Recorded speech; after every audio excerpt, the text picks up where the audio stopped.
मोदी का रिटायरमेंट, ये होंगे अब अगले पीएम। जी हाँ, थंबनेल आपने देखा, थंबनेल स्पष्ट है।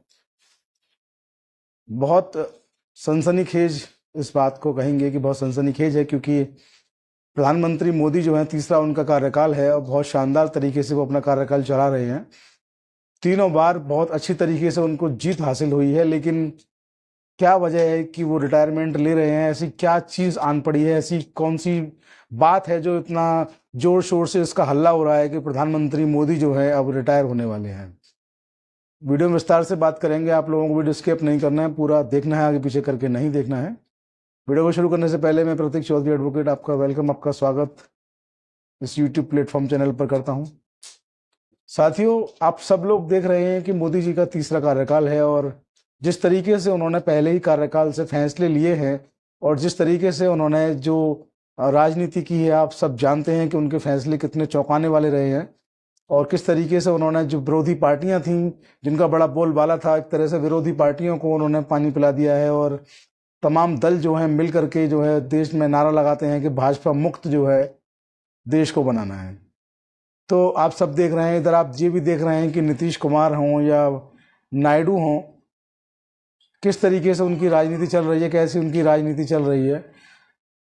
75 वर्ष की उम्र को पार करने के बाद, यानी कि 75 वर्ष की आयु को कंप्लीट करने के बाद कोई भी नेता जो है वो सक्रिय राजनीति में नहीं रहेगा। ये भाजपा में रूल बना था, और इस रूल को बनाने वाले लोगों में भी मोदी जी शामिल थे। लाल कृष्ण आडवाणी जब अपनी राजनीति, सक्रिय राजनीति कर रहे थे, तब उनको संरक्षक मंडल में रखा गया था, क्योंकि वो 75 वर्ष की आयु को पूरा कर चुके थे। बहुत चर्चा हुई थी, पूरे देश में इस बात पर बात हुई थी कि 75 वर्ष की आयु पर रिटायरमेंट का आखिर ऐलान क्यों। तो भाजपा ने उस वक्त में अपना नियम जो बनाए थे, जो निर्देश जारी किए थे, वो ये किए थे कि कोई भी व्यक्ति भाजपा में अगर 75 वर्ष की आयु पूरी कर लेता है तो वो किसी भी जिम्मेदार पद पर नहीं रहेगा, संरक्षक मंडल में वो चला जाएगा। तो मैं आपको बता दूं कि 17 सितंबर 2025 को नरेंद्र मोदी प्रधानमंत्री जी अपना 75वां वर्ष जो है उनका, उसको कंप्लीट कर लेंगे। 76वें वर्ष में वो प्रवेश कर जाएंगे। तो राजनीति अटकलें जो हैं वो जब से 75वें वर्ष में उन्होंने प्रवेश किया है, तब से लगातार चली आ रही हैं कि आखिर वो बने रहेंगे पद को या छोड़ेंगे। तमाम जो विपक्षी दल हैं उनका अलग कहना है, और जो भाजपा के जो नेता हैं उनका अलग इस बात पर कहना है। लेकिन इस बात को अभी अभी ताज़ा जो है हवा दी है शिवसेना यूबीटी के जो नेता हैं संजय राउत, उन्होंने ऐसा बयान दिया, सनसनीखेज बयान दिया कि पूरे देश में चर्चा का विषय बन गया। तो social media, electronic media, print media पर हर जगह उनका बयान मौजूद है, आप उसको देख सकते हैं। मैं यहाँ थोड़ा सा उसका ब्रीफ आपको बता दूं कि आखिर उन्होंने ऐसा क्या कहा है जो भारतीय राजनीति में एक तरह से भूचाल सा आ गया है। उन्होंने कहा कि संजय राउत ने कहा कि मोदी जी 75 वर्ष की आयु पूरी करते ही रिटायर हो जाएंगे और उनकी जगह नए प्रधानमंत्री बनेंगे। संजय ने कहा कि शायद पीएम मोदी रिटायरमेंट सितंबर में ले रहे हैं। इसका एप्लीकेशन लिखने के लिए अभी वो आरएसएस के मुख्यालय नागपुर में भी गए। मुझे जितना समझ में आता है, पूरा संघ परिवार देश के नेतृत्व में बदलाव चाहता है। पीएम मोदी का समय खत्म हो गया है। संजय राउत का ये कहना है कि पीएम मोदी का समय खत्म हो गया है और आरएसएस नेतृत्व बदलाव चाहता है। बीजेपी के अगले अध्यक्ष का चुनाव भी वो करना चाहते हैं। आरएसएस के लिए कहा जा रहा है कि अगले बीजेपी अध्यक्ष का चुनाव भी वो करना चाहते हैं। यह इतिहास में दूसरी बार है जब किसी प्रधानमंत्री ने नागपुर में आरएसएस मुख्यालय का दौरा किया है। सन 2000 में जब अटल बिहारी वाजपेयी तीसरी बार प्रधानमंत्री बने थे, तो उन्होंने भी नागपुर में आरएसएस मुख्यालय का दौरा किया था।